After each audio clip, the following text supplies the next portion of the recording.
Assalamualaikum warahmatullahi wabarakatuh. A'udzubillahi minasyaitonirrajim. Bismillahirrahmanirrahim.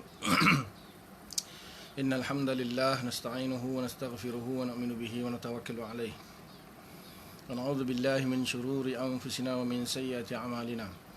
May yahdihillahu fala mudilla lahu wa may yudlilhu fala hadiya lahu. Asyhadu an la ilaha illallah wahdahu la syarika lahu wa asyhadu anna Muhammadan abduhu wa rasuluh. Allahumma salli ala sayyidina Muhammad wa ala alihi wa sahbihi ajma'in barik wasallim amma ba'd.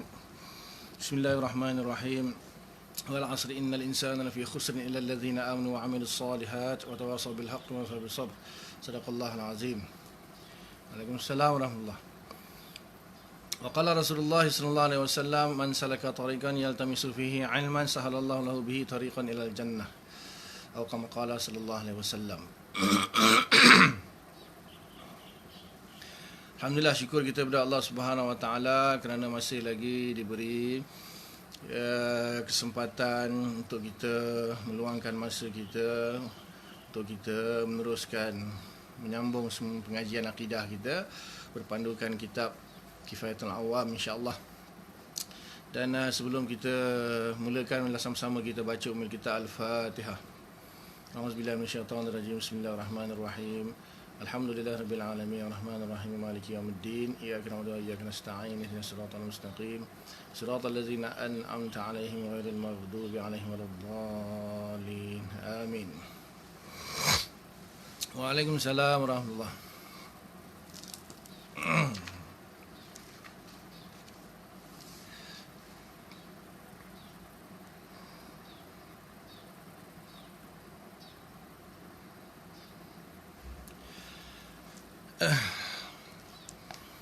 InsyaAllah kita sambung dulu. Nanti saya akan jawab. Saya ada beberapa soalan, ada yang tanya tu. Sebab yang bertanya pun tak muncul lagi. Tak apa, mungkin tak muncul langsung, tak tahulah. Nanti insyaAllah pada akhir sesi nanti saya jawab. Ada 2 soalan tu ditanya. Saya sambung dulu pembahasan kudrah ni sampai habis.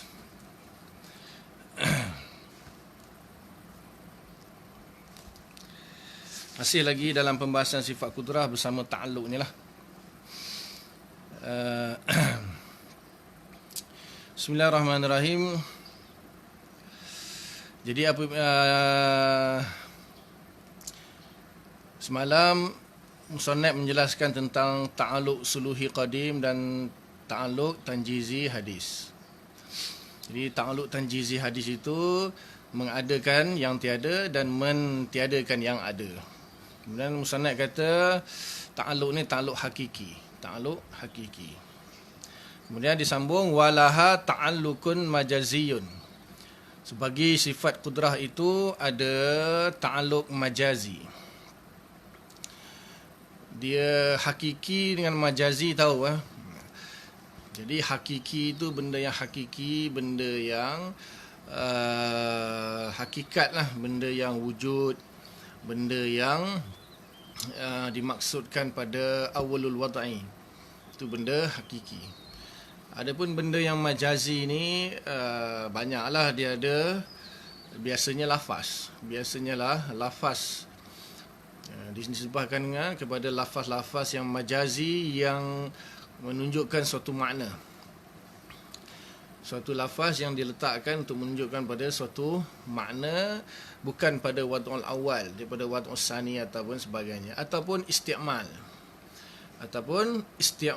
untuk perkara-perkara yang khilaf dengan hakiki, ataupun benda itu sendiri dia sebenarnya bukanlah wujudi, hanya i'tibari sahaja. Macam-macam sebenarnya luas pembahasan hakiki dan majazi ni, pada lughah, kemudian pada zat, pada fi'al, pada af'al. Jadi sebenarnya majazi itu lawan bagi hakiki lah. Itu secara umumnya majaz itu lawan bagi hakikat.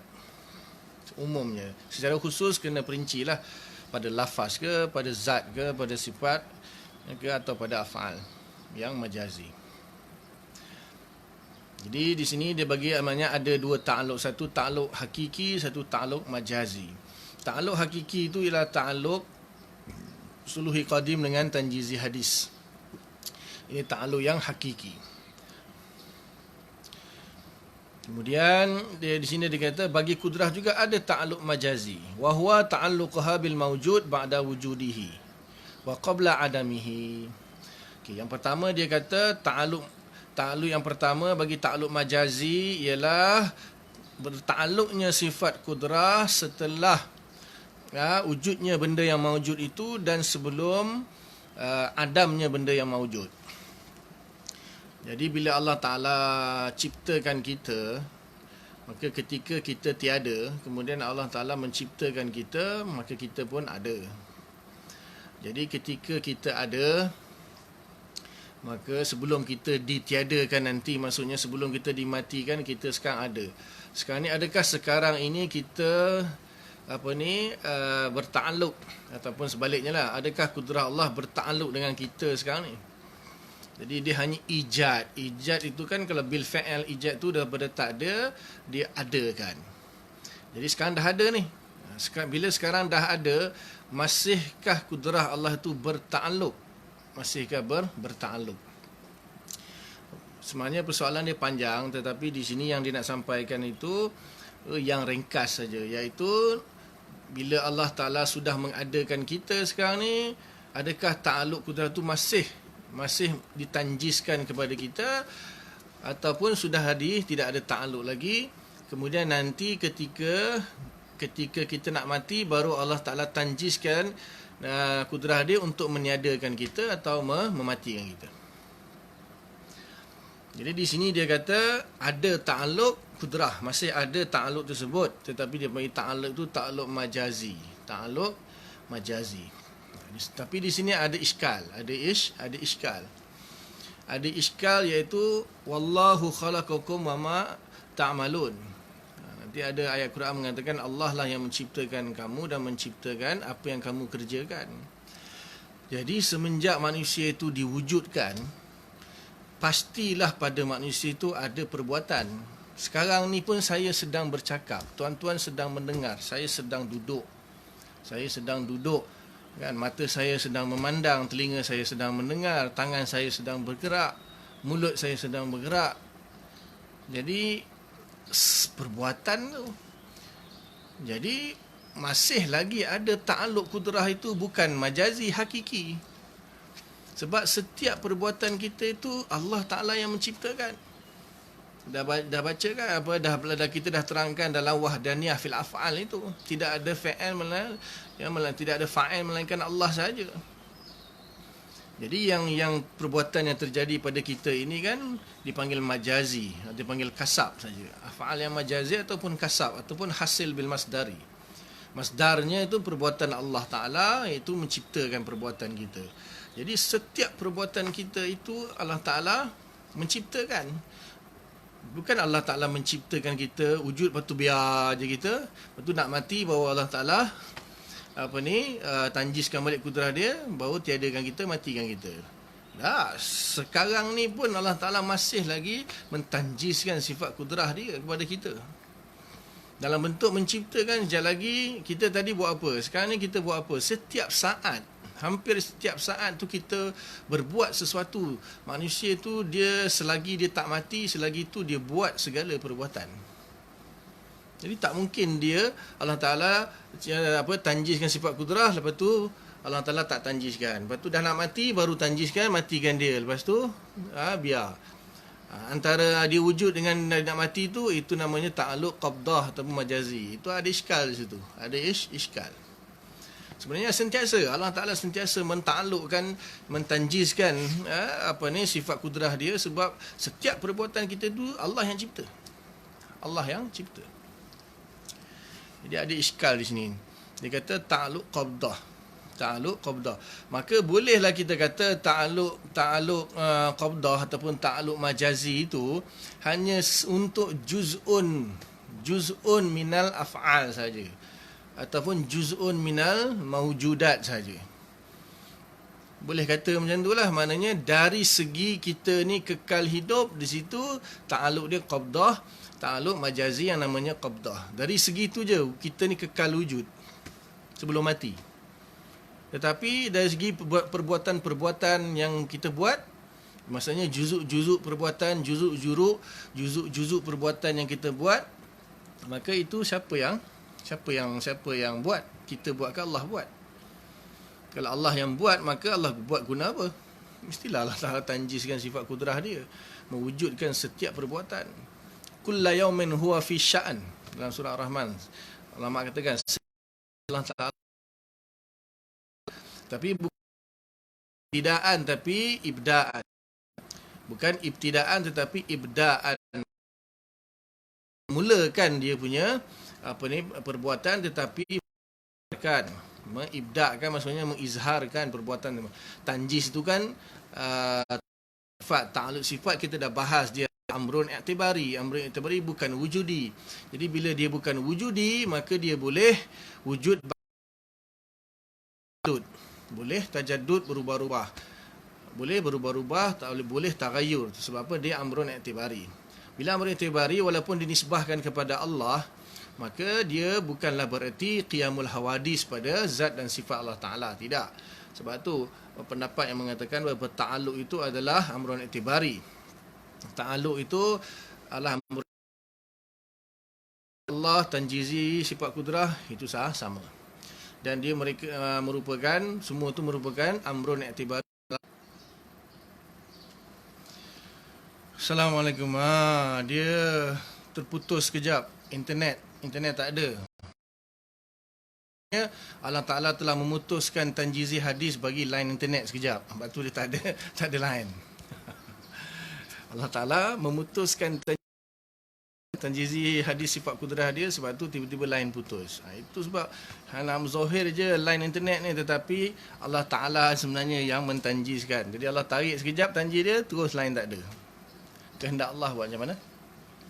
Faham Jadi di sini ada iskal lah, tapi saya sampai itu kita baca jugalah maksudkan dia. Tapi kan ambil perhatian terhadap iskal-iskal lah yang saya sebutkan.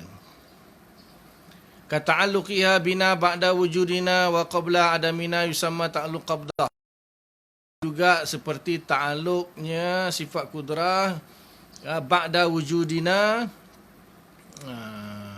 Ini dia bagi contoh lah. Umum kan, mau dia mula buat perangai lah. Dia dah mula buat perangai, kejap putus, kejap ada, kejap putus, kejap ada. So Allah tanjis, Allah tarik. Allah tanjis, Allah tarik. Tak apalah, buat macam mana. Putus saya lah. Kalau putus saya berhenti, bila ada line ada balik saya sambung. Saya pernah kena macam ni, sakit hati. Setiap 30 saat dia berhenti, setiap 30 saat dia putus. Putus pun lama juga, 30 saat juga, lebih kurang. Mudah-mudahan Allah Ta'ala mudahkan lah. Tu dia buat hal dah. Ini lama ni, dia akan jadi macam ni lama ni. Tak tahulah cuaca ke apa, asbab lah. Hakikatnya memang Allah kehendak macam mana nak buat macam mana. Maka kita lah, saya dah bagi contoh tadi lah, cuma dia sebut dalam matan.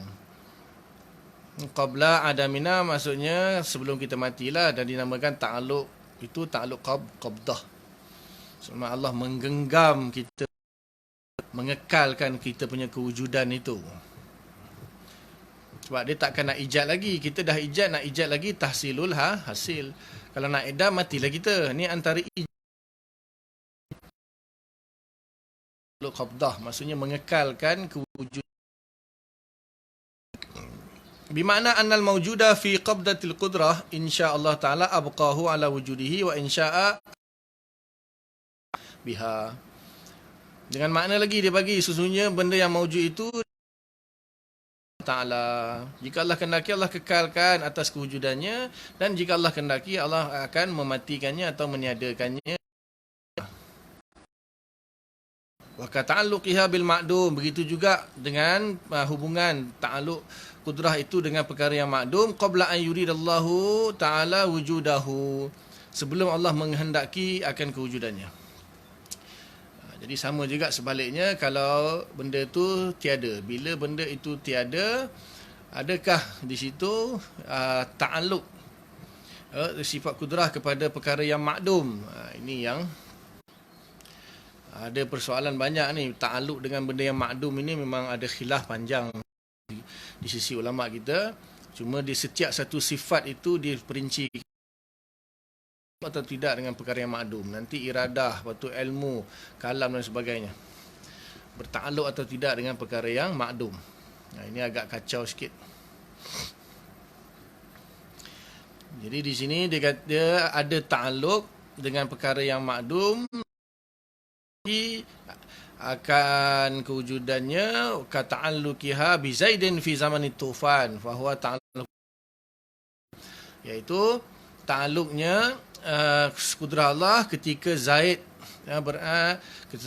ketika Zaid tiada di zaman banjir Nabi Nuh contohnya.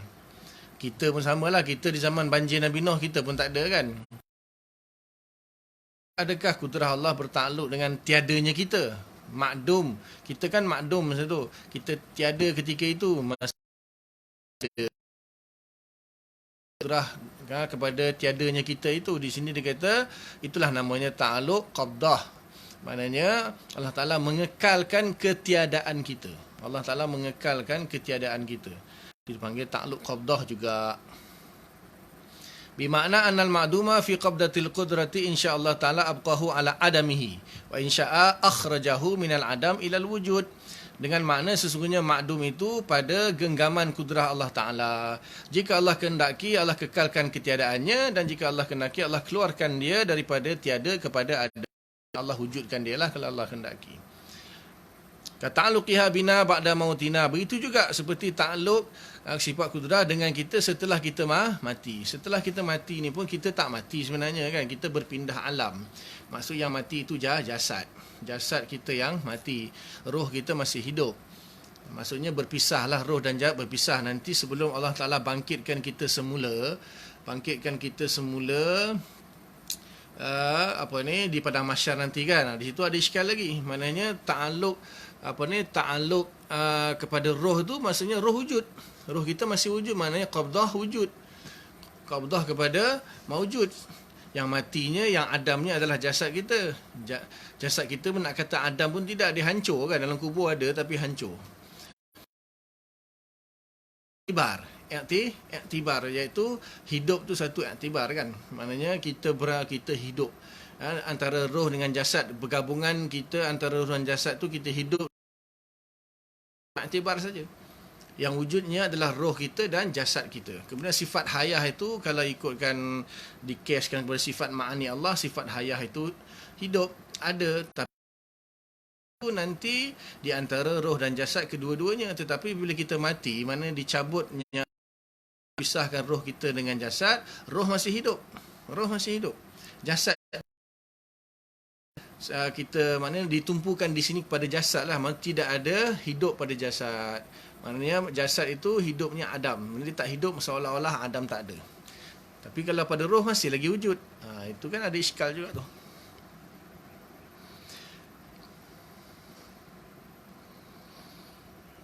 Panjanglah kalau saya nak huraikan lagi iskal-iskal ni. Sebelum kita wujud pun roh dah ada.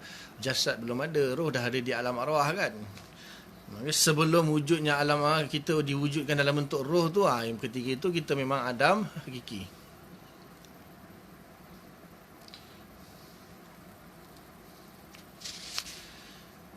Yusamma ta'alluqu qabdatan aidan bimakna ma taqaddama.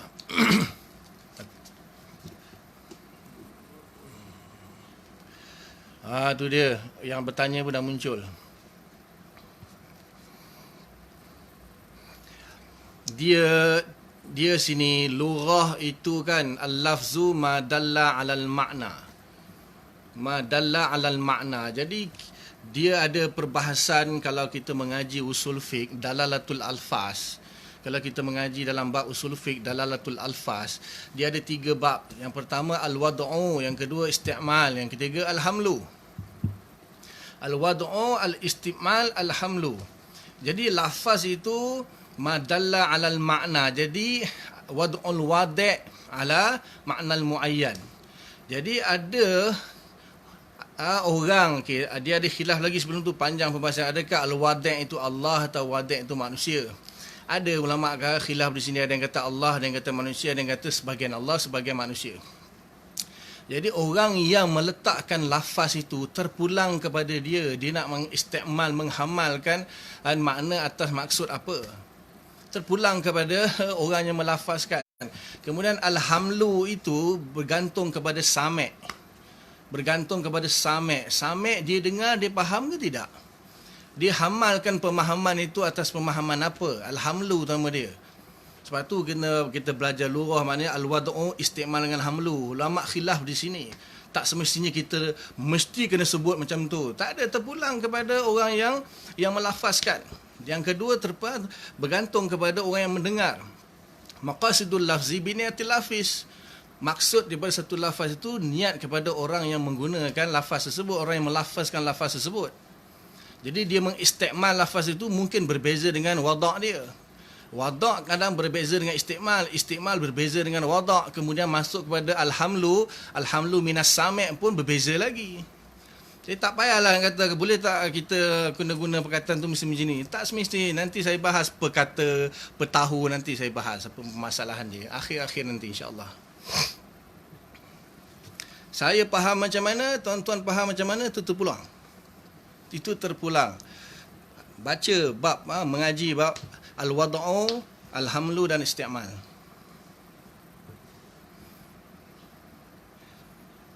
Banyak bila isti'mal dengan al-hamlu itu nanti dia ada kaitan dengan lazim malzum. Lazim malzum tu pecah antara sabab musabab, dalil madlul, illah ma'lul. Macam-macam lagi, zikrul juz wa muradul kul, zikrul kul wa muradul juz, zikrul lazim wa muradul malzum, zikrul malzum wa muradul lazim. Itu macam-macam ada dalam isti'mal. Ini tak semestinya kita jumud, kita bila dengar perkataan macam tu, kita nak dengar pada guru kita macam tu, kita nak ikut tu je, tak boleh ikut mana. Orang lain sebut semua salah. Guru kita seorang je betul. Terpulanglah nak sebut apa pun. Kita tak menyembah lafaz. Kata Syekh Said Fudah, kita tak menyembah lafaz. Yang kita mahukan makna itu. Makna dia kita faham tak faham. Dari segi wad'ul lughah itu diketepikan kalaulah itu ada kaitannya dengan syarak. Dan syarak juga diketepikan kalau ada wad'u itu wad'u alal urfi. Ada urfi ada urfi khas. Jadi lafaz tu dilihat dari segi lughah lagi, dari segi syarak lagi, dari segi uruf. Jadi yang paling penting sekali kita bercakap ikut kefahaman orang, kefahaman kita sendiri dan kefahaman orang. Kalau kita sendiri pun tak faham, orang pun tak faham cakap kita, buat apa? Kita nak paksa orang ikut kefahaman kita, tak boleh. Lepas tu saya guna sebab ini bahasa Melayu, bahasa saya. Saya orang Melayu.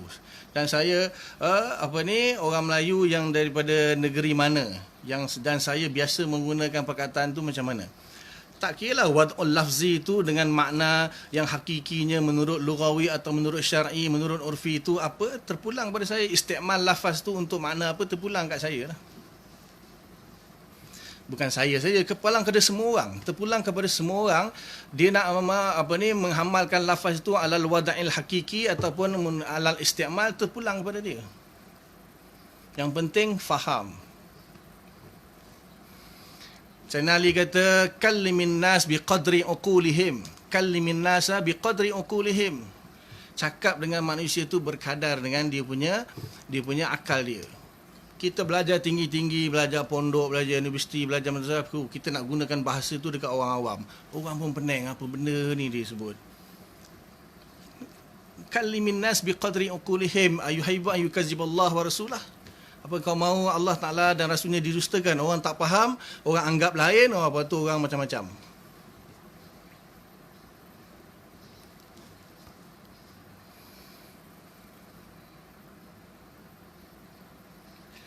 Jadi bila kata ta'alluq qabdah di sini, nak kata genggaman, nak kata kekuasaan, nak kata mengekalkan, apa yang penting dia nak bagi tahu di sini, bila kita sudah wujud, sebelum kita dimatikan, antara itu ada ta'alluq ke tidak? Dia kata di sini ada ta'alluq, namanya ta'alluq qabdah, iaitu ta'alluq qabdah ni jenis bangsa majazi. Apa maksudnya? Maknanya Allah mengekalkan kewujudan kita. Jadi Allah mengekalkan kewujudan kita itu adakah ada ta'alluq di situ? Jadi dinamakan ta'alluq qabdah. Qabdah tu genggaman dari segi lugah. Allah genggam ke? Allah ada penumbuk lah, Allah ada tangan lah, mujassimah lah, musyabbihah. Orang Melayu pun ada majaz. Majaz. Saya dah beritahu dah sebelum ni dalam kuliah saya, boleh ke tidak menterjemahkan lafaz ataupun menyandarkan lafaz-lafaz yang mutasyabihat kepada Allah. Okey, Allah sendiri menyandarkan lafaz yang mutasyabihat kepada dia. Okey, kita ni, kita kata jodoh di dalam tangan Tuhan. Jodoh dalam tangan Tuhan. Salah ke? Kufur ke? Syirik ke? Mujassimah ke? Musyabbihah ke kalau kita kata jodoh dalam tangan Tuhan? Orang Melayu kata, kau dah kahwin belum? Belum ya? Tak apa je, yang Isa, insya-Allah jodoh ada dalam tangan Tuhan. Jodoh ada dalam tangan Tuhan. Tuhan ada tangan lah. Itu majaz Melayu dia panggil, majaz Melayu. Di dalam genggaman Allah itu majaz Melayu. Kalau kecuali lah orang tu tak tahu, dia tak pernah belajar hakikat dengan majaz, tak tahulah. Dan orang Melayu ni dia tak perlu belajar hakikat majaz pun dia tahu benda tu majaz. Semuanya dalam tangan Tuhan. Kalau selain daripada Allah Ta'ala, yang digunakan Allah Ta'ala banyak lagi digunakan untuk kehidupan seharian kan. Dalam bahasa Melayu pun ada majaz.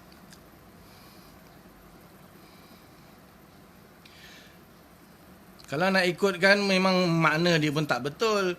Maknanya bila Allah menggenggamkan kewujudan kita, dalam kewujudan kita ada dalam tangan Allah, lepas tu Allah genggam. Bukan maksud itu. Maknanya Allah mengekalkan dia punya kewujudan, ataupun kalau pada ketika kita tiada, Allah Ta'ala mengekalkan ketiadaan kita.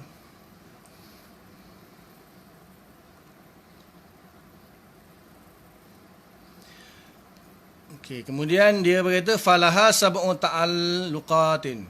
Maka bagi sifat itu, kudrah itu adalah 7 ta'alluq. Kemudian dia pecahkan 7 itu. Yang pertama dia kata ta'alluqun suluhiyun qadimun, ta'alluq suluhi qadim. Kemudian ta'alluq qabdatin wa huwa ta'alluqaha bina qabla an yuridallahu wujudana. Yang kedua ta'alluq qabdah dia panggil, iaitu ta'alluqnya kudrah dengan kita sebelum Allah Ta'ala inginkan untuk mewujudkan kita. Kita tak ada, kita tiada sejak azali. Kita ni manusia, bahkan seluruh makhluk itu tiada sejak azali. Jadi ketika kita tiada, maknanya ada satu iktibar dipanggil di situ ma'dum. Benda yang tiada ni namanya ma'dum. Kalau Adam itu sifat dia. Jadi seluruh makhluk ini bersifat Adam. Termasuklah kita bersifat Adam atau dipanggil ma'dum. Jadi ketika makhluk ini ma'dum, ada tak ta'alluq sifat kudrah terhadap kita. Suluhi qadim itu memang ada, suluhi qadim itu nisbahnya kepada Allah Ta'ala, kepada sifat kudrah Allah Ta'ala. Ya, sebenarnya saya dah bahaslah khilaf antara adakah ta'alluq itu nafsiyun atau idhafiyun. Okey. Sekarang ni yang masuk tanjiz itu, ada tak tanjiz ketika kita tiada? Jelasnya memang tiada lah. Memang tidak ada. Tapi di sini dikata secara majaz. Secara majaz ada ta'alluq, iaitu Allah Ta'ala menggenggam kita punya ketiadaan. Maksudnya Allah menggenggam kita punya ketiadaan, tak lepaslah. Allah tak lepaskan ketiadaan kita, mana kita kekal tiada. Ketika itu, ketika azali. Jadi ketika Allah nak mewujudkan kita, sampai masa iradah Allah menentukan bila kita nak diwujudkan, maka Allah Ta'ala pun melepaskan ketiadaan. Bila lepaskan ketiadaan, maka Allah tanjizkanlah sifat kudrah dia dengan tanjizi hadis untuk mewujudkan kita. Jadi ada ke tidak ta'aluk ketika kita tiada itu? Dia kata ada, namanya ta'aluk qabdah tetapi majazi. Dinamakan ta'aluk qabdah, dinamakan majazi. Tak jenis dia majazi. Itu yang kedua lah. Kemudian dia kata ta'alluq bil fa'al wa huwa ijadullah ta'ala asy-syai'a biha, iaitu ta'alluq dengan perbuatan Allah Ta'ala, iaitu Allah mewujudkan sesuatu dengannya. Jadi ketika Allah mewujudkan makhluk itu, Allah Ta'ala tanjizkan secara hadis, maksudnya tanjizi hadis. Tanjiz hadis itu namanya fa'al lah, perbuatan Allah Ta'ala, iaitu khususnya ijad, mewujudkan. Ini ta'aluk hakiki lah. Kalau tanjizi hadis, ta'aluk hakiki. Tadi qabdah majazi. Ini bila Allah Ta'ala mewujudkan makhluk itu dengan mentanjiskan sifat kudrah dia secara hadis, maka wujudlah makhluk itu namanya ta'aluk tanjizi hadis, kategori hakiki. Kategori dia hakiki, tapi ta'aluk itu sendiri secara umum kita dah bahas. Ada khilaf, tapi yang masyhur kata ta'aluk itu sendiri adalah amrun i'tibari. Bila amrun i'tibari dia bukan wujudi ya. Jadi hakiki itu pun ada maksud banyak. Hakiki boleh maksud subuti, bukan hakiki mesti wujudi. Hakiki boleh bermaksud subuti. Jadi amrun i'tibari masuk dalam subuti, tak masuk dalam wujudi. Tapi dia hakiki kerana dia ada nisbah. Nafsul amri itu hakiki atau nafsul amri dia sabit.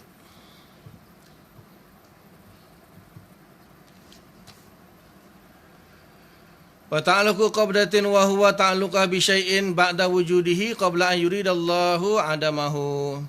Ini yang keempat. Yang keempat itu tadilah ta'alluq qabdah, iaitu Allah Ta'ala mengekalkan kewujudan. Bersama dengan iskal yang saya sebut tadilah. Ini maka dilihat dari satu juzuk saja, iaitu wujudnya makhluk ini, maka mengekalkan kewujudan itu namanya ta'alluq qabdah. Maksudnya sekarang ni Allah tadi kan menggenggamkan ketiadaannya, lepas tu melepaskan, menciptakan bila sekarang dah ada. Bila makhluk tu dah wujud, Allah genggam kewujudan dia. Itu supaya dia tak adam. Seolah-olah macam tu lah. Seolah-olah.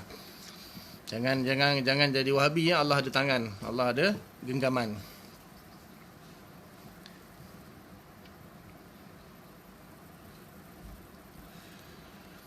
Kemudian wa ta'alluqun bil fi'li wa huwa i'damullahi asy-syai'a biha. Kemudian ta'alluq yang seterusnya, Allah Ta'ala mentaklukkan secara fi'il, maksudnya tanjizi hadis lagi, iaitu meng'idamkan, maksudnya kalau manusia mematikan dia lah. Bersama dengan iskal dan khilaf tadi, memisahkan roh dengan jasad. Roh tak mati pun. Jadi, maksudnya manusia itulah dah dimatikan, seorangnya tiada. Ini dah yang keberapa dah ni? Suluhi qadim, kemudian qabdah, kemudian tanjizi awal, kemudian qabdah sani, tanjizi sani. Kemudian tanjizi sani, qabdah salis, kemudian qabdah salis, dan 6 dah.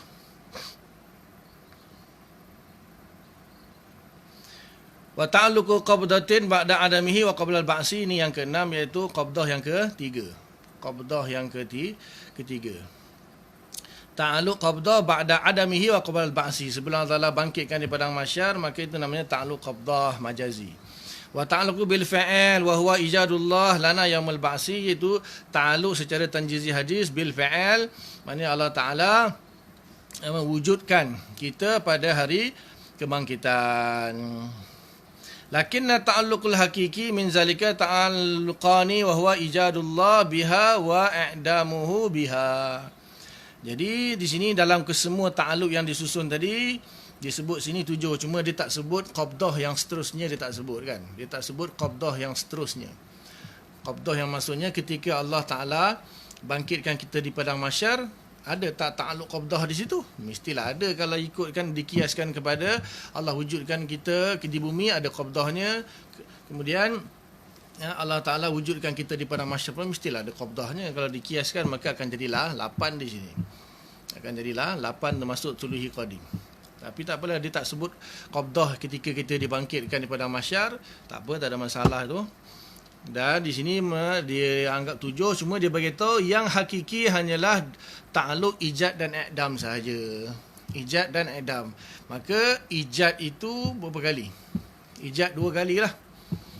Ijad 2 kali, iaitu sebelum kita, sejak azali kita tiada, Allah Ta'ala wujudkan, lepas tu Allah matikan, lepas tu Allah wujudkan balik. Jadi kalau i'dam yang hakiki ada sekali sajalah. I'dam yang hakiki sekali saja. Yang awal tu bukan Allah meng'idamkan, Allah Ta'ala mengekalkan keadamannya. Itu bukan bermaksud i'dam. Kalau nak kata i'dam, maka dia akan jadi majazi juga. Maksudnya kita tak ada, macam mana nak i'damkan benda yang tak ada. Maksudnya mengekalkan ketiadaan. Mengekalkan ketiadaan itulah namanya qabdah ataupun ta'alluq majazi. Tak dipanggil i'dam. Dah ada baru boleh i'dam. Jadi Allah hanya meng'idamkan kita ketika kita mati. Dia matikan kita lah dalam ibarat di sini. Maka setelah kita mati, kita diadakan balik. Maknanya ijad 2 kali, i'dam sekali. Yang lain tu semua mengekalkan keadaman dan mengekalkan kewujudan. Mengekalkan keadaman dan kewujudan itu namanya qabdah, ta'alluq qabdah, dan jenisnya majazi.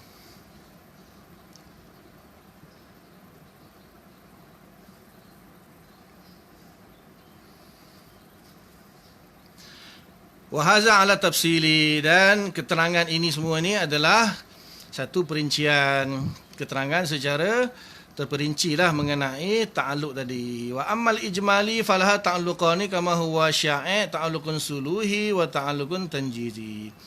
Adapun secara ijmali, ta'alluq Allah Ta'ala seperti mana yang tersebar luas, yang masyhur, iaitu ta'alluq suluhi dan ta'alluq tanjizi. Lakin tanjizi, akan tetapi ta'alluq tanjizi itu khasun bil ijad wa bil i'dam, khusus untuk mengijadkan dan mengidam sahaja.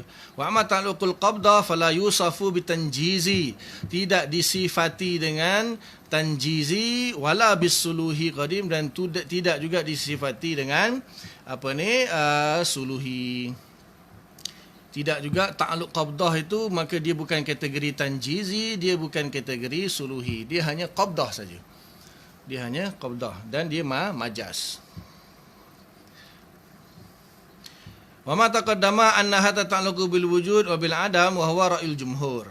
Apa yang telah lalu, sesungguhnya bertakluknya sifat kudrah itu, sesungguhnya kudrah itu bertakluk dengan benda yang bersifat wujud ataupun dengan wujud ataupun adam, huwa ra'yul jumhur. Itu pendapat jumhur ulama. Wa qala ba'duhum la tata'allaqu bil adam. Apa tu? Ada sebagian ulama mengatakan bahawa tidak bertakluk dengan adam. Kudrah Allah tidak bertakluk dengan adam. Fa iza aradallahu adama syakhsin, jika Allah Taala menghendaki untuk tiadanya seseorang, mana'a anhul imdad. Allah Taala menahan atau mencegah daripada imdadat. Maksudnya keterlangsungan ataupun berterusannya pemanjangan terhadap kewujudan dia lah. Allati hiya sababun fi baqaihi, yang mana merupakan sebab bagi kekalnya ia. Ini pendapat Imam Haramain, mengatakan bahawa contohnya lah lilin kan, ataupun pelita yang bersumbu. Pelita yang sumbu ada minyak. Jadi bila kita nyalakan pelita itu, jadi dengan sendirinya pelita itu akan padam ataupun lilin itu akan padam apabila lilin itu habis atau minyak itu habis. Begitu juga yang moden lah, aircon. Aircon kita pasang timer kan. Bila kita pasang aircon, kita pasang timer. Jadi pukul 5 pagi kita pasang timer pukul 5 pagi, maknanya pukul 5 pagi kita tak payah offkan dia, automatik dia mati sendiri, dia off sendiri. Jadi tak perlu nak kita pergi offkan dia. Itu menurut sebagian ulama. Maksudnya Allah Ta'ala ketika nak mengedamkannya, Allah Ta'ala tak perlu untuk mentanjiskan sifat dia. Allah Ta'ala hanya meletakkan satu tempoh ketika Allah Ta'ala mewujudkan sesuatu makhluk itu, maka Allah meletakkan tempohnya sampai masa dia mati sendiri, dia adam sendiri. Itu pendapat yang menyalahi jumhur lah, antaranya Imam Haramain.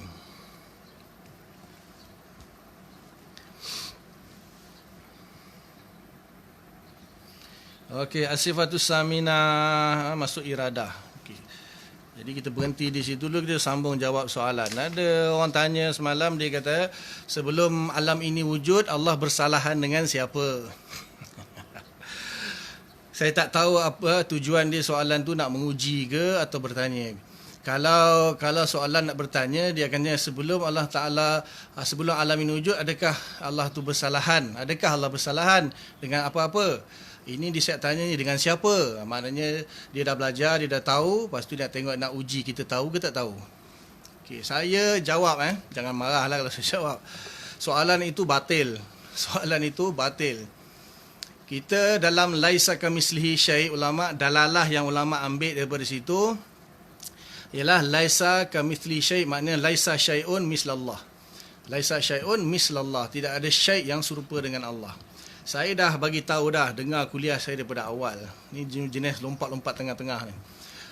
Okey, syai' dalam menurut Asy'ariyah sesuatu yang maujud. Sesuatu yang maujud. Jadi di sini bila Allah kata laisa syai'un mislallah, maknanya laisa kamitsli syai' itu maksudnya laisa syai'un. Syai'un itu ialah fa'il bagi laisa ataupun isim bagi laisa. Tidak ada sesuatu pun yang menyerupai Allah. Jadi ulama kita buat satu dobit untuk mumasalah dan mukhalafah. Dobit untuk mumasalah dan mukhalafah tu yang pertama mesti dengan bila kita kata mumasalah dan mukhalafah, maka ada dua. Mesti ada dua benda yang nak dibandingkan. Sama ada mumasalah atau mukhalafah, kerana dia ikut wazan tafa'ul. Wazan tafa'ul itu ialah mushtarakah bainal isnain. Mushtarakah bainal isnain yang maujud. Isnain yang maknanya Allah menyalahi apa, mesti Allah dengan syai' itu mesti maujud. Lepas tu Asy'ariyah kata asyai' itu syai' secara istilah tu maujud. Kalau sebelum wujud alam ini, alam tak ada, Allah nak menyalahi dengan siapa? Mana ada apa-apa, Allah nak menyalahi dengan benda yang tiada, buat apa? Itu takalluf, tasannu'. Allah tak perlu menyalahi benda tak ada. Habis itu sifat mukhalafah lil hawadis itu baru ke? Sifat mukhalafah lil hawadis itu tak disifatkan dengan baru ke ataupun qadim ke, sebab dia adalah salbiyah. Sifat salbiyah ni adami. Sifat salbiyah itu adami. Satu ibarat sahaja untuk menafikan Allah mumatsalah dengan hawadis. Bila Allah memasalah dengan hawadis, nama pun hawadis. Hadis itu sesuatu yang bersifat hudus. Hudus itu wujud ba'dal adam ataupun tajaddud atau taghayyur. Benda yang wujud ba'dal adam, tajaddud, taghayyur itu dia wujud. Walaupun sifat dia mumkinul wujud, bukan wajibul wujud. Jadi ketika tidak wujudnya hawadis, Allah nak bersalahan dengan siapa? Tidak ada bersalahan dengan siapa-siapa. Lepas tu orang pondok ni dia suka guna fardu takdir. Kalaulah di fardu takdirkan wujudnya sesuatu, tak ada fardu takdir. Sebab apa? Ulama kata nak itu takalluf. Nak memfardu takdirkan itu semuanya takalluf. Itu fil khayal ataupun fil zihin. Dia hanya pada khayalan saja, bukan pada fil aqli yang hakiki. Kalau dia nak kata bersalahan dengan segala sifat-sifat mustahil bagi dia. Sifat mustahil pun tak wujud. Sifat mustahil Allah tidak wujud. Jadi tidak ada dobit mumasalah ataupun mukhalafah dengan benda yang makdum. Tak ada istilah kita membuat dobit mumasalah ataupun mukhalafah dengan benda yang makdum. Nak takdirkan pun takalluf. Tadi tak perlu pun Allah Ta'ala nak menyalahi dengan alam sebelum wujudnya alam ni. Allah menyalahi dengan siapa? Siapa pun tak ada masa tu, apa pun tak wujud. Tidak ada fil waqi', tidak berlaku bil fa'al, tidak ada mukhalafah, bahkan tidak ada mumasalah. Bil fa'al, bil quwah boleh. Kalau bil quwah kita nak fardu takdirkan dia, itu terbulanglah. Siapa yang nak fardu takdir, macam-macam benda boleh fardu takdir. Khilaf di kalangan ulama, banyak ada orang kata makhluk ini wujud dalam ilmu Allah. Makhluk wujud dalam ilmu Allah tu apa? Makhluk wujud tu bil fa'al ke dalam ilmu Allah? Walaupun itu qaul salah seorang qaul sufi besar Ibnu Athaillah Sakandari, Allah makhluk ni sebenarnya wujud, tapi wujud dalam ilmu Allah. Wujud dalam ilmu dengan wujud fil kharij, dengan wujud fil ayan tak sama. Itu semua takalluf. Jadi mumasalah atau mukhalafah dia mesti ada dobit dengan pasangan dia yang maujud. Dia Ibnu Taimiyah saja yang kata Asy'ariyah ni menyamakan Allah dengan makdum. Sebab apa? Allah tak berjisim, tak berarah, tak bertempat, tak bersaiz, tak berwarna, tak. Akhirnya korang ni menyerupakan Allah dengan benda makdum. Orang yang berakal takkan terfikir mumasalah atau mukhalafahnya Allah dengan benda yang makdum itu tak wujud. Tidak ada istilahnya mumasalah atau mukhalafah dengan benda yang makdum. Benda yang tak ada nak disamakan ataupun sebaliknya nak mukhalafahkan buat apa? Benda tak ada. Apabila ada, barulah kita tengok mumasalah ataupun tidak, mukhalafah ataupun tidak. Kalau dia kata kalau macam tu mukhalafah lil hawadis bukan qadim lah. Mukhalafah lil hawadis itu sifat salbiyah. Sifat salbiyah itu adami. Alal qaul masyhur. Dah sifat salbiyah, ada yang kata amrun i'tibari. Boleh kata amrun i'tibari, tetapi i'tibar yang mana fil kharij dia tak maujud. Itu saya kata soalan itu batil. Yang kedua, tarik pada'i. Selalu saya bahas tarik pada'i ni pada sifat kalam. Tapi dia sebenarnya dia dah tanya, kita jawablah. Okey, tarik pada'i ni, Pada'i ni saya tak kenal lah. Minta maaf. Pertama sekali saya cakap saya tak kenal Pada'i itu siapa. Yang kedua, saya hanya tahu Torik Pada'i bukan daripada Pak Da'i. Saya tahu Pak Torik Padai daripada murid kepada murid Padai. Murid kepada murid Padai. Dan setelah saya dengar, kami di pondok dulu kami belajar kitab-kitab Asy'ariyah yang mutakhirin, kitab Imam Sanusi, kitab Syekhul Doli, kitab Imam Bajuri, kitab Imam Syarqawi, kitab ulama mutakhirin Asy'ariyah. Kami tak tahu kitab-kitab pondok ni. Maksudnya pondok yang saya belajar tu pondok di Indonesia. Ikut silibus Azhar.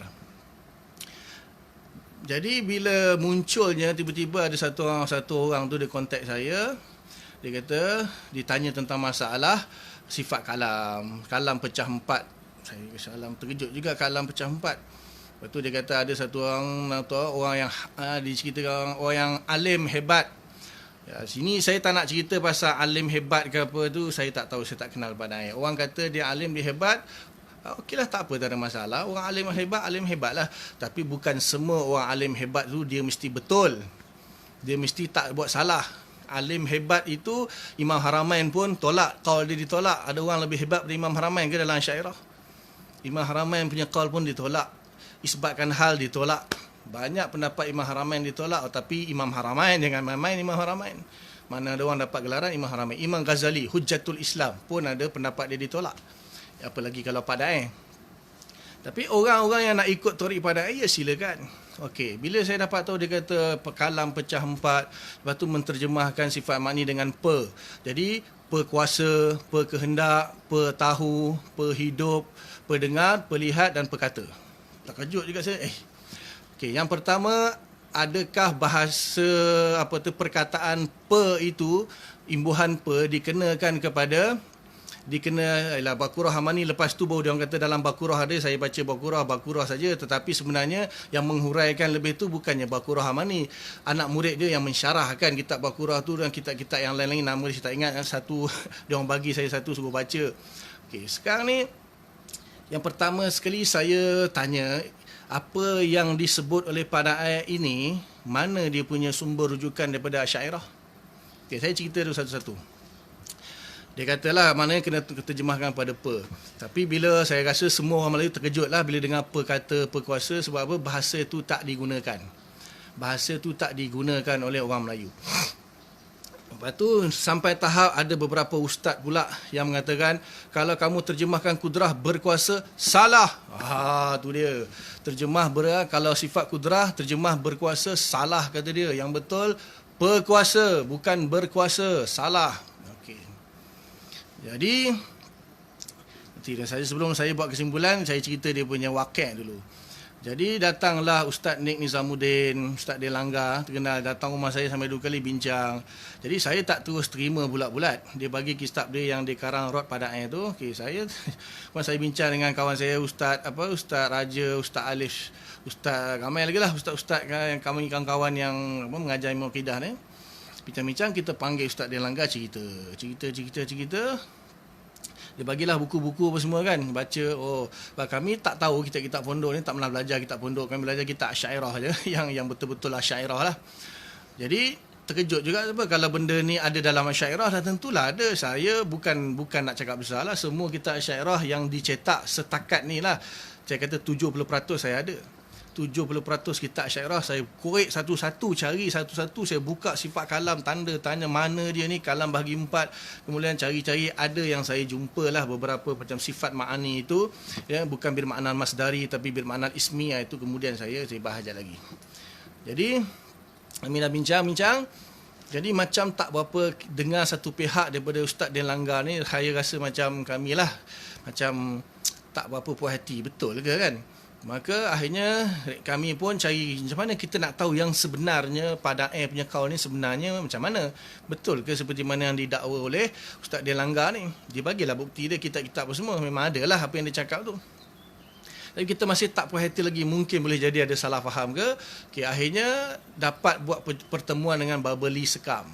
Dengan Babeli Sekam ni dia belajar dengan ayah dia nak murid Padai. Ayah dia nak anak murid Padai, jadi mungkinlah Babeli boleh faham apa tu Torik Padai. Kami jumpalah ramai-ramai daripada Johor, Melaka semua datang, jumpa semua ulama-ulama yang ustaz-ustaz yang mengajar akidah ni lah. Dengar penjelasan Babeli. Babeli pun kata saya pun grup yang ketiga. dia langgar pun tidak, pada sepenuhnya pun tidak. Walaupun dia berguru dengan ayah dia, tapi ada beberapa pendapat pada itu dia macam masih lagi belum terima 100%, maksudnya dia pun tak faham lagi. Dia macam ada iskal di situ, ada muskil sikit. Jadi nak mengetahui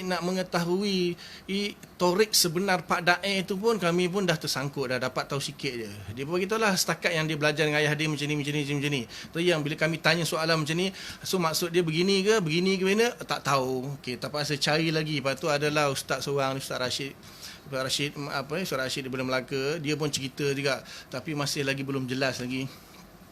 Jadi kesimpulan yang saya buat, saya pun sebenarnya tak tahqiq, tak faham pun apa sebenarnya yang nak disampaikan oleh Pak Dae dengan torik-torik dia ni. Satu, Pak Dae sendiri, yang kedua murid-murid dia, sebab ada khilaf di antara murid-murid dia ni.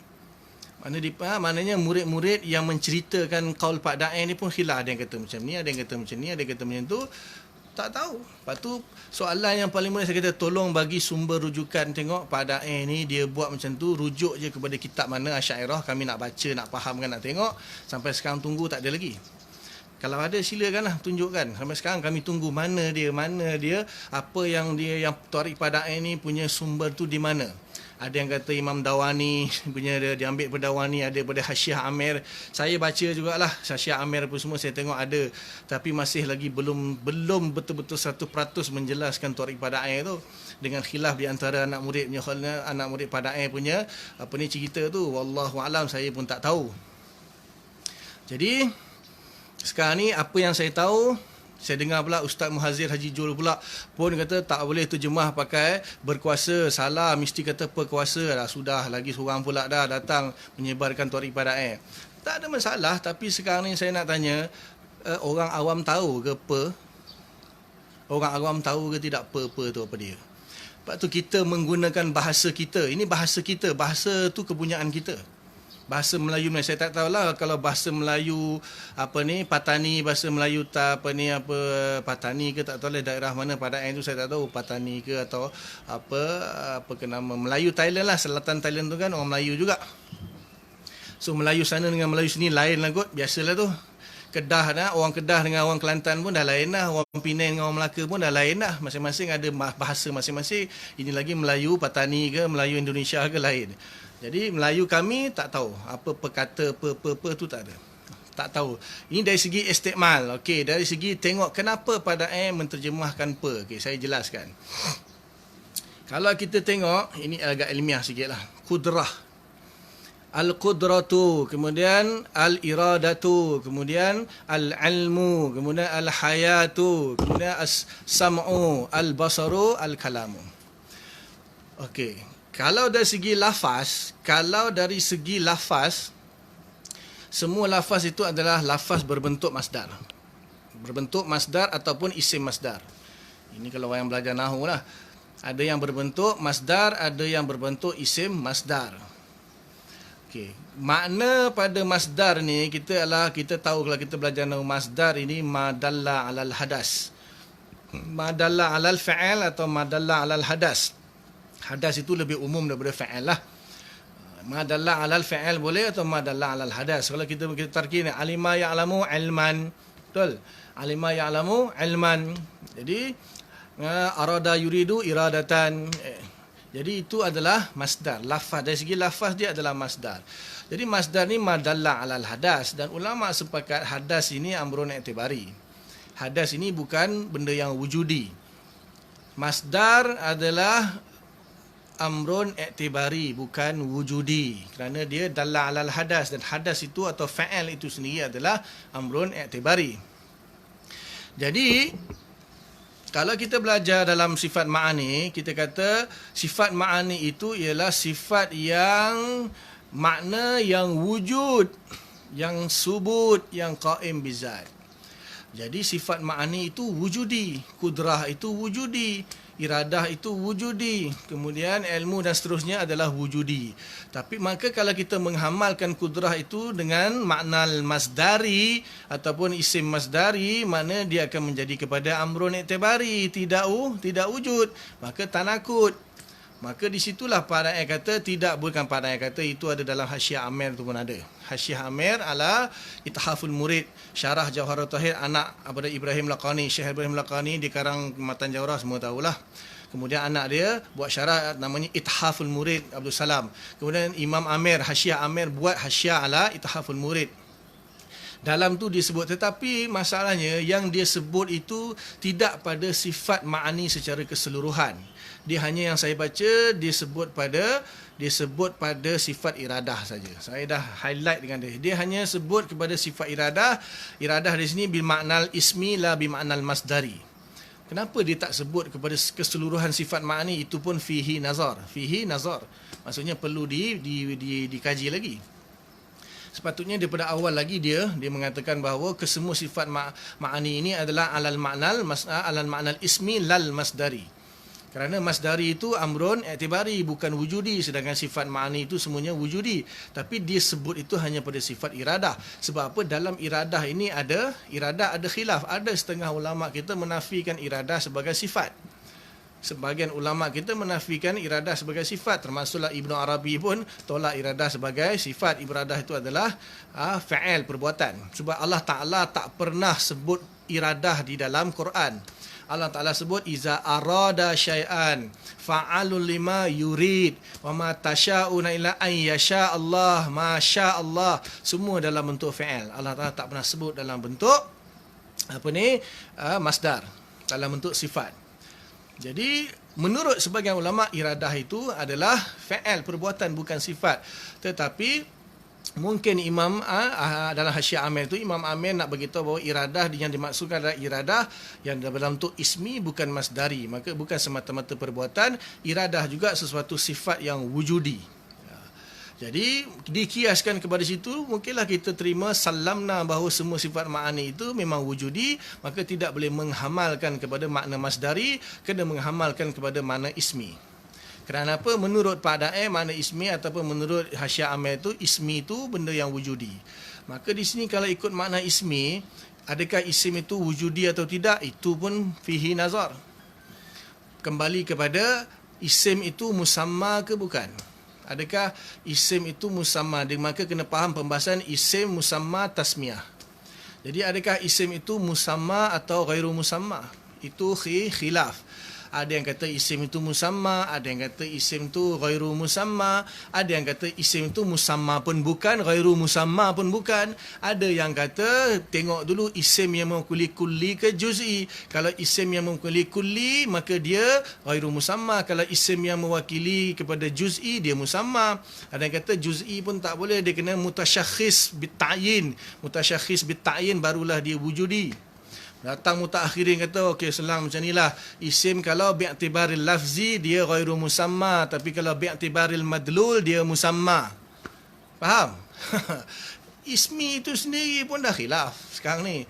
Tapi nak kata ismi itu wujudi, okeylah kita terima, salamna lah, kita terimalah ismi itu wujudi. Pasal apa? Tak mungkin sifat ma'ani itu dia amrun i'tibari, dia mestilah wujudi. Okey. Sekarang ni nak pergi sifat ma'ani wujudi itu pun khilaf. Sifat ma'ani itu adalah sifat yang wujudi pun khilaf. Khilaf yang paling besar sekali dalam Ahlussunnah wal Jamaah. Sebab apa? Yang sabitnya adalah sifat ma'nawiyah. Sifat ma'nawiyah itu memang sabit.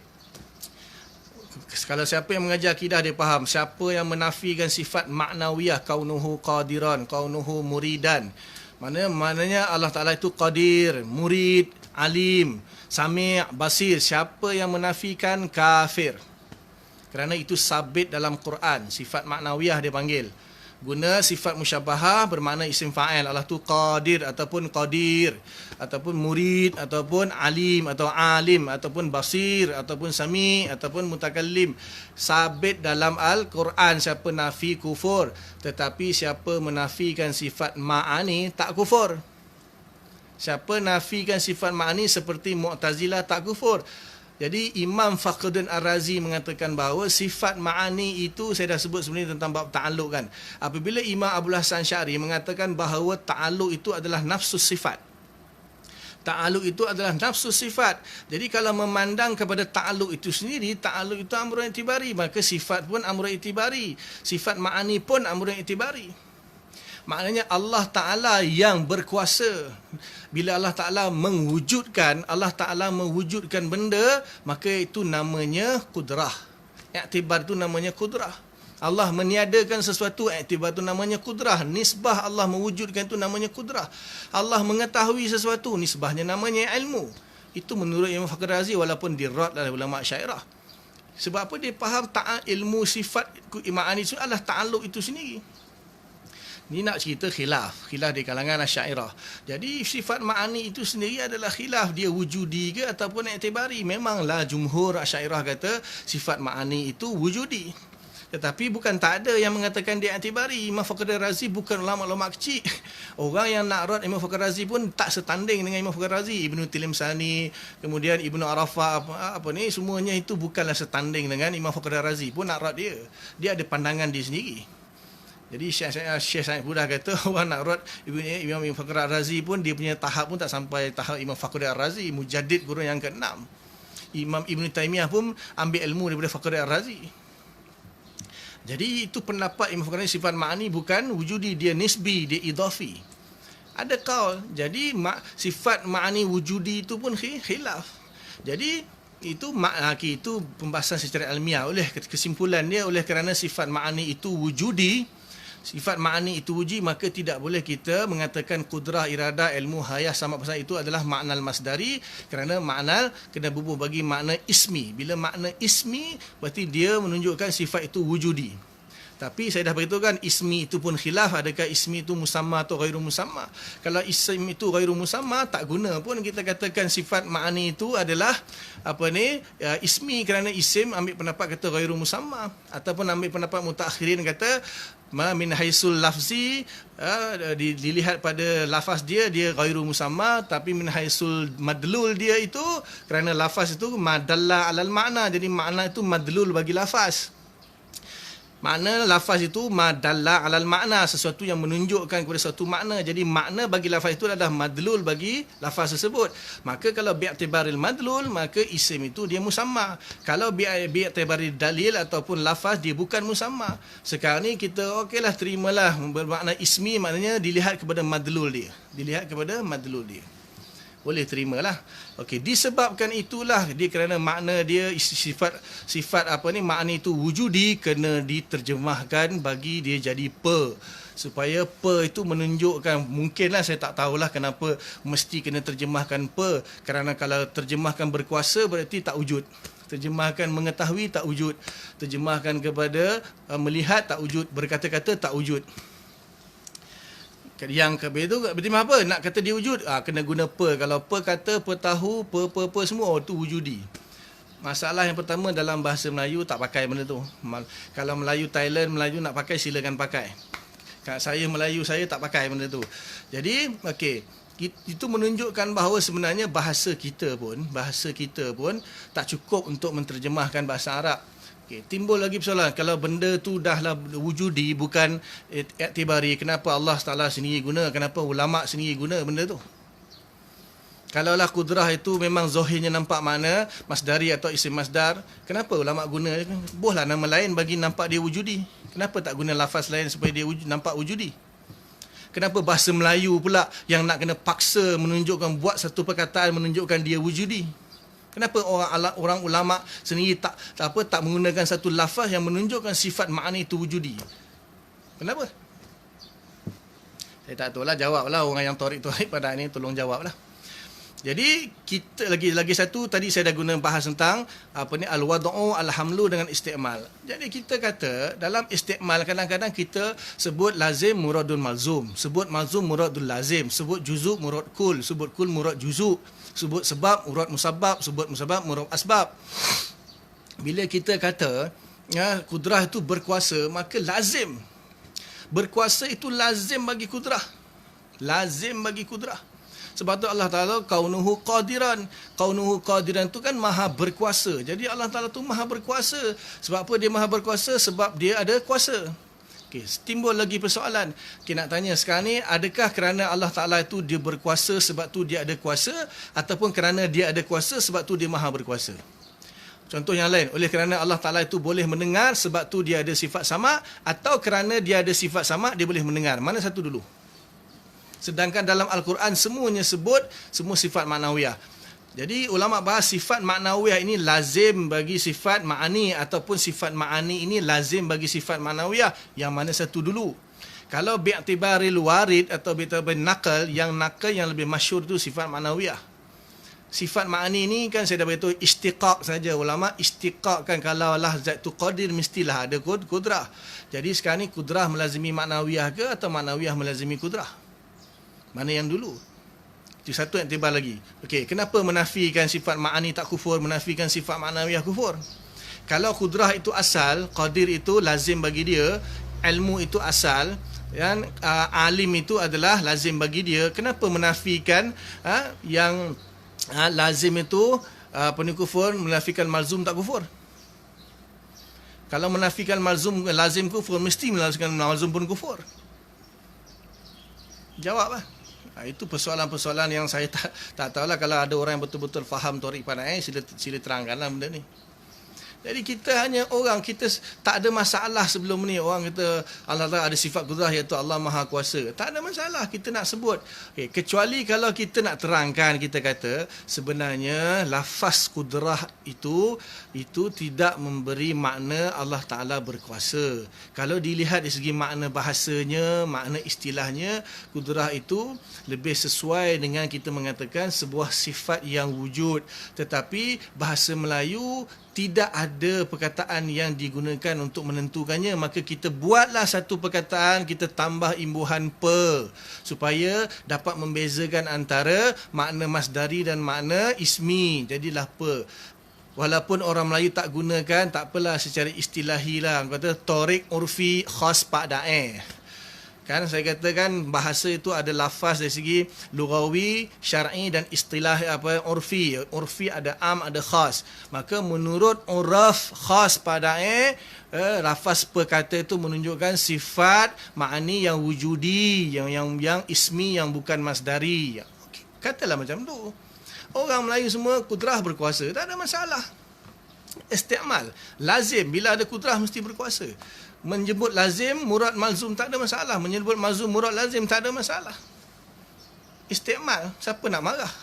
Oh, tak boleh, salah. Termasuk tuan almarhum seorang tu, tuan guru Saleh Sik tu. Dia baca Faridatul Faraid. Apa kitab Faridah tu. Akidah orang Thailand. Yang ketujuh, sifat kudrah makna berkuasa. Salah ni. Salah terus. Orang dengar, kalah. Kita kena raikan orang awam, tapi kita dalam masa yang sama kalau kita nak jelaskan, jadi orang pun pening, masdari, ismi, wujudi, amrun i'tibari. Kalau makna masdari dia adami, dia i'tibari, tak wujudi, maksud kena amalkan makna ismi baru dia wujudi. Jadi tak boleh guna berkuasa. Berkuasa itu amrun i'tibari. Tak boleh kena sebut dia perkuasa itu wujudi. Lepas tu bagi contoh pula penyapu. Aduh, penyapu tu alat dah. Penyapu itu alat. Petani sim fa'il, bukan sifat yang wujudi. Bagi contoh pun salah. Jadi dan benda tu tak ada. Jadi wallahu alam, saya tak adalah menentang ke, tak ada menolak pun tidak, menerima pun tidak. Kita yang penting kita bagi ajak orang awam biar dia faham akidah itu, yang wajib dia belajar dalil dia tentang masalah penterjemahan bahasa, istilah, masdari, ismi, wujudi, amrun i'tibari. Itu tak payah orang awam semua tak payah ambil tahu. Kalau dia dah betul-betul akidah dia dah faham, mungkin dia nak melanjutkan lagi, barulah kita buka sikit-sikit. Dan di sini pun isu dia pun bukanlah khilaf muktabar, khilaf besar dalam Syairah. Khilaf ni tidak ada pun isu dalam bab ni. Akhir-akhirnya. Kemudian nanti ada lagi satu persoalan tentang Pak Dae mempecahkan kalam kepada empat. Sampai sekarang jawapan kami tak terima lagi. Daripada mana sumber dipecahkan empat. Sebab apa yang kami belajar dalam Asy'ariyah, kalam pecah dua, kalam nafsi dan kalam lafzi saja. Mana datang kalam nafsani, kalam Kalam apa lagi? Satu lagi apa tu? Masdari bin hasil bil masdari tu. Mana datang tak tahulah. Nanti dalam pembahasan sifat kalam kita bahas insya-Allah. Jadi saya cakap saya pendirian saya apa yang ulama Asy'ariyah sampaikan itu yang saya kongsikan, yang mana tak ada dalam Asy'ariyah. Saya tak katalah pada ayat itu bukan Asy'ariyah, saya tak tahulah kan. Dia tu memanglah Asy'ariyah, cuma dia ada torik di sini, sebab tu orang kata torik pada ayat. Kenapa tak kata Asy'ariyah kan? Torik ini torik baru Asy'ariyah. Nak kata dia mujtahid, dia boleh berijtihad, dia alim besar, duduk di Mekah, itu alasan-alasan budak kecil lah. Oh, Pak Da'i hebat, Pak Da'i tu duduk Mekah, engkau siapa? Pak Da'i tu hebat, ulama hebat. Itu jawapan budak kecil. Orang ilmiah takkan sebut macam tu. Dan kita pun tak nafikan kealiman dia. Kita pun tak menafikan kealiman. Kita iktiraf kalau dia memang betul alim, dia alim lah. Tapi kenapa dia alim, dia semua betul lah. Semua Asy'ariyah semua tak betul, dia seorang yang betul. Macam tu. Banyak lagi ulama yang jauh lebih alim dalam Asy'ariyah, namanya disebut sampai sekarang pun, terlalu hebat pun ditolak juga kaul dia. Ini kan sekadar padai. Kalau kita bukannya wajib terima kaul padai pun. Tapi dalam masa yang saya tak tolak pun. Maknanya saya faham dari sudut apa yang dia nak sampaikan, itu saya faham. Tak kisah nak gunakan dengan apa ke apa. Tapi orang awam faham ke tak? Masyarakat faham ke tak? Kita kena bagi orang awam ni faham akidah dia supaya dia selamat besok di akhirat, itu saja. Kalau dia nak mendalami, boleh kita bincang. Dan sampai sekarang saya tunggu, bukan saya lah, semua kami tunggu mana jawapan daripada Torik Padai ni. Kata nak jawab buku Ustaz Delanggar tu, nak keluarkan apa penjelasan-penjelasan Padai yang dinukilkan daripada ulama Asy'ariyah. Mana dia? Kami tunggu sampai sekarang tak keluar-keluar pun. Nak tahu jawapan, bukannya nak apa. Kalau memang betul ini adalah Asy'ariyah, diambil daripada khilaf bainal Asy'ariyah, silakan, kami pun nak tahu juga. Kami penat-penat saya siang malam cari manalah ni dia. Imam kata Ad-Dawani, kitab Imam Dawani pun bukan senang nak jumpa. Jadi saya tengah mencari, tapi dapatlah nukilan-nukilan Imam Dawani itu dalam kitab-kitab yang lain tu ada. Kitab asal Imam Dawani itu saya tengah cari sekarang ni. Tapi apa yang maksudnya di sini, Imam Dawani hanya menyebut tentang mabda' sifat.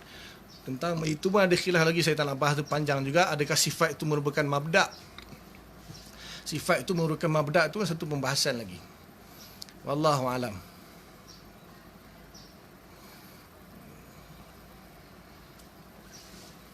Dan masalahnya memanglah tak kisah pada ayat dia nak guna cara dia, saya guna cara saya kan. Tapi bila ada orang semakin contohnya Ustaz Muhazir ataupun ustaz-ustaz lain cuba dah menyampaikan Torik pada ayat itu kepada orang yang bukan duduk di sana. Datang di Malaysia ni, datang ni disebar, ni salah ni terjemah berkuasa, yang sebenarnya kena sebut berkuasa, orang pun dah pening dah. Macam mana ni Ustaz? Ada yang salah pula dah berkuasa. Allah Ta'ala bukan berkuasa tapi berkuasa. Orang dah pening dah. Kenapa nak timbulkan lagi kekeliruan di kalangan orang awam? Baca tu Muqaddimah Iqtisad fil Iqtisad Imam Ghazali tu baca. Imam Ghazali kata orang alim yang menyebabkan kekeliruan di kalangan umat, menyebabkan perpecahan di kalangan, inilah antara seburuk-buruk manusia. Orang dan elok-elok, orang yang elok-elok itu dah elok-elok tak ada confuse tentang akidah, tiba-tiba confuse pula, ada baru pula sekarang apa. Tentang mabda' tu saya ada dia punya sumber, saya cakap saya tak nak bahas je dalam ni sebab orang awam di sini banyak tentang mabda', bukan tak nak bahas. Kalau sifat itu mabda', jadi adakah dia punya ghayah dia dah berlaku ke belum? Itu isu dia. Saya yang cari, saya jumpa tu mabda' semua tu saya jumpa. Tapi sekarang ni adakah itu qaul yang muktabar dalam Asy'ariyah atau tidak? Bagi Imam Fakhr Razi langsung nisbah saja. Jadi kalau dia merupakan mabda', dia ada satu perkara lain lagi. Dia satu benda lain lagi sebagai mabda'. Lepas tu dia ada dia punya ta'alluq pula. Jadi kalau menurut Imam Abu Hasan Asy'ari ta'alluq dengan sifat sama, mana ada mabda' dengan ghayah? Kalau idhafi itu, adakah idhafi itu bermaksud yang idhafi itu mana dia perlu kepada mabda'? Ustaz Ridhaudin tu lagi mengarut. Saya bukan nak cakap apalah, bukan nak kritik dia. Kami dah panggil dia nak bincang dengan dia, dia tak nak datang. Bahaya dia punya kuliah-kuliah dia tu, Allah cakap tak henti-henti. Kalau Allah cakap tak henti-henti, orang gila lah, Allah mestilah diam kejap. Bahaya dia punya cakap. Saya tak katalah dia ni apa, tapi ada sebahagian kuliah dia tu sangat bahaya bagi orang awam. Dia bercakap benda yang tak sepatutnya dia bercakap. Dan kami dah panggil. Kalau ada anak murid dia, pengikut dia, silakan aturkan pertemuan. Kami memang nak jumpa Baba Ridhaudin. Kami nak jumpa, nak bincang, nak tanya banyak benda yang disebut. Orang dah Orang dah macam-macam tanya saya, betul ke ni, hantar video dia, betul ke ustaz ni cakap macam ni, betul ke baba ni kata macam ni. Allah bercakap dalam ni pun boleh, Allah bercakap itu Ibn Taymiyah tau. Itu Taymiyun punya akidah. Tu kami tak nak terima lagi, nak dengar daripada mulut dia sendiri. Dah pernah hantarlah mesej kat dia, aturkan pertemuan dengan dia, tapi dia tak datang. Dia kata dia sibuk lah, lepas tu dia kata tak cukup masa lah, itulah bahasan ni panjang, tak cukup masa. Okey, kami tunggu. Bila masa, siapa yang ada pengikut dia, anak murid dia ke, babari tahu dia, bagi tahu kat dia. Kami nak bincang. Kami nak tanya betul-betul apa yang dia faham. Jangan nak mengelirukan orang awam. Bukan nak bergaduh, nak bincang. Kalau betul apa yang dia cakap, betul. Kalau salah apa yang dia cakap, sekarang ni hasil daripada apa yang dia cakap mengelirukan orang, menyebabkan orang dah fikir lain. Dan orang tanya kita. Takkan kita nak, saya tak mengiyakan, saya kata jangan terima dulu. Ini ada kemusykilan banyak dalam apa yang disebut dalam kuliah dia. Tentang sifat kalam ni. Wallahu a'lam. Cukup buat. Nanti insya-Allah kita sambung lagi esok hari. Apa yang baik itu daripada Allah Ta'ala, apa yang tak baik itu kelemahan saya lah. Saya bukanlah alim sangat pun, saya hanya belajar saja, saya berkongsi dengan tuan-tuan. Jadi kadang-kadang saya bahas bab yang tinggi-tinggi ni, yang pertama sebab ada orang tanya. Yang kedua, ada ustaz-ustaz dalam ni yang ilmunya jauh lebih hebat daripada saya berkongsi. Jadi kalau dia rasa apa yang saya cakap itu tak betul, ada tersilap atau sabqul lisan ke, tolong beritahu lah, kita bincang. Jadi orang awam yang mana akal dia agak cerdik sikit, insya-Allah dia boleh faham. Kalau yang akal dia agak genius sikit, insya-Allah dia boleh faham. Jadi kalau benda-benda yang saya bahas yang agak mendalam itu tak faham pun tak apa. Tak faham pun tak apa. Yang penting akidah dengan dalil ijmali itu yang wajib tolong fahamkan. Insya-Allah Wallahu a'lam. Setakat itu dulu. Kita tangguh dengan kafarah majlis. Subhanallah bihamdika nasyhadu an la ilaha illa anta nastaghfiruka wa natubu ilaik. Subhana rabbika rabbil izzati amma yasifun. Wassalamun alal mursalin walhamdulillahi rabbil alamin. Assalamualaikum warahmatullahi wabarakatuh. Sama-sama semua. Amin wa iyyakum.